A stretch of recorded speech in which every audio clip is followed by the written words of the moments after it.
Imagine a world where everyone you know, from the king down to the lowest bricklayer, is slightly drunk from the moment they wake up until the moment they pass out.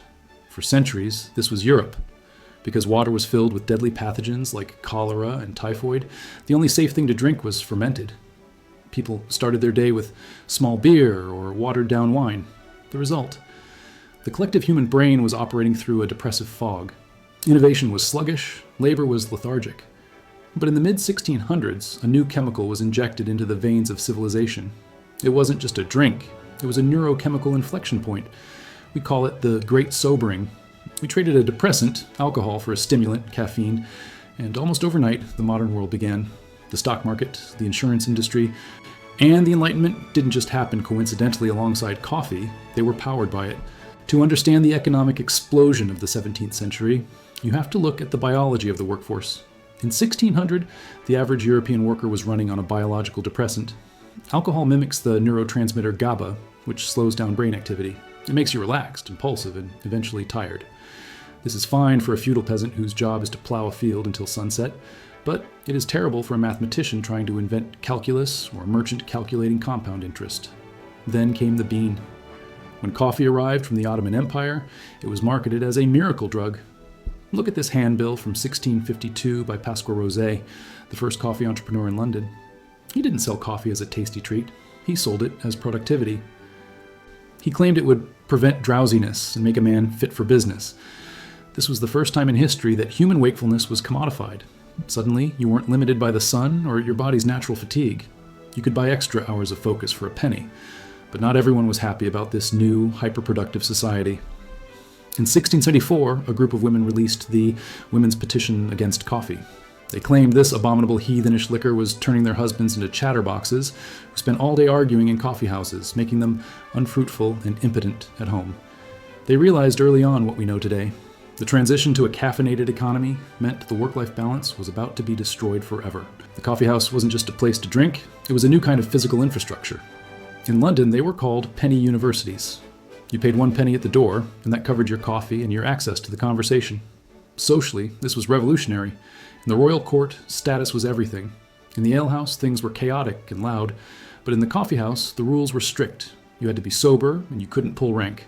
A merchant could sit next to a philosopher, and a scientist could debate a poet. This democratization of space created an information superhighway. If you wanted to know the price of wool, you went to one coffeehouse.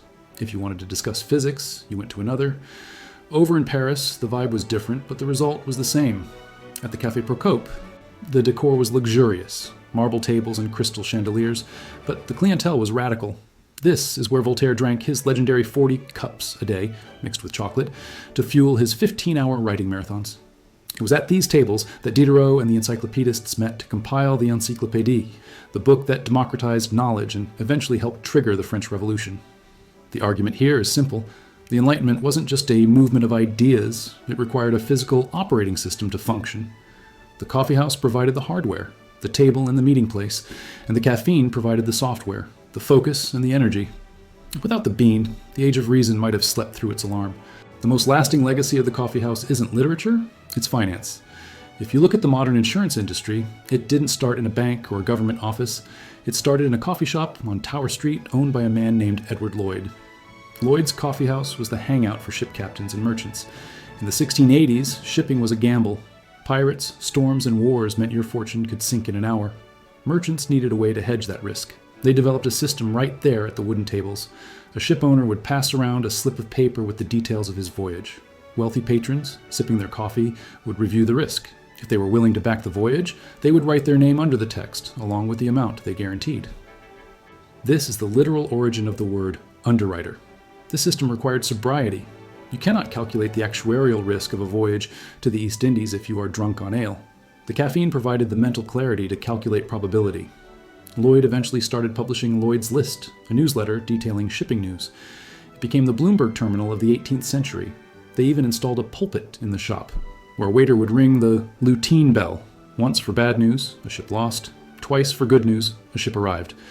The modern stock market and the global insurance industry are direct descendants of these caffeinated gatherings. We are still living in Edward Lloyd's coffee shop. It's just digital now. We have to be careful not to romanticize this story too much. While the coffee house was a beacon of liberty and reason in Europe, it was fueled by tyranny and darkness abroad. The caffeinated economy was a dual system, rational in the north, brutal in the south.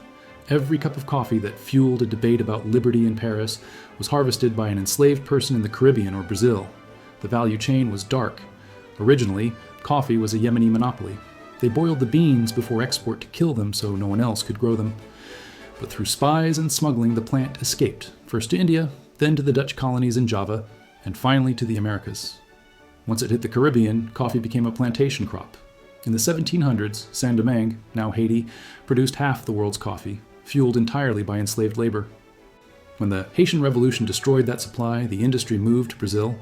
The correlation is grim. As coffee consumption skyrocketed in the 19th century, the demand for slaves in Brazil surged to meet it. The coffee barons of Brazil became the new aristocracy. And who insured the slave ships that brought the labor? Often the very same men sitting in Lloyd's coffee house in London. The clarity of thought in Europe was purchased with the physical destruction of bodies in the tropics. You cannot separate the history of capitalism from the history of the bean. They grew on the same tree. Before coffee was a capitalist fuel, it was a spiritual technology. The story of the bean actually begins in the Sufi monasteries of Yemen in the 15th century.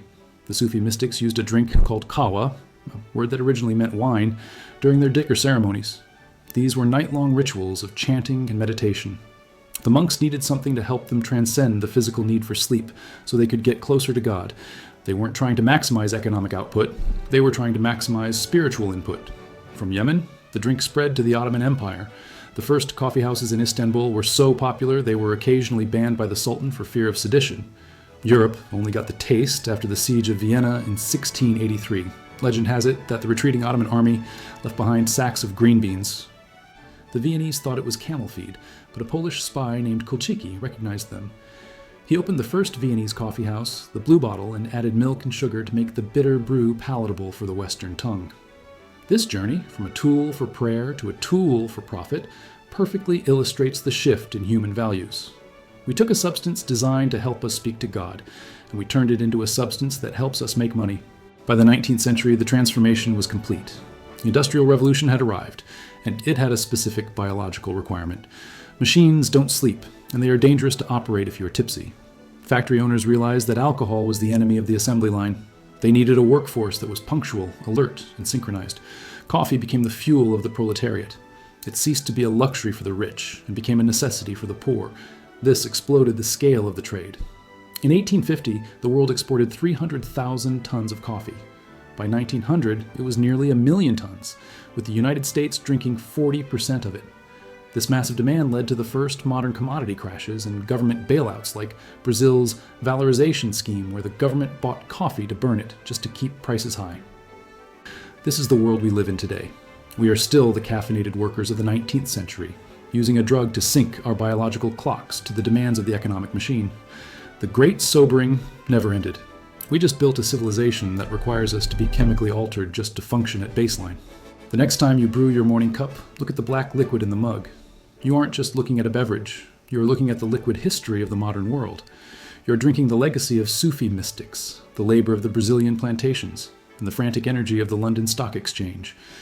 If you want to understand how other commodities, like sugar, tea, and oil, shaped the financial systems we use today, make sure you subscribe and turn on notifications. We are going to continue building this dossier of the modern world in the next episode. I want to ask you, do you think you could function in the modern economy without caffeine?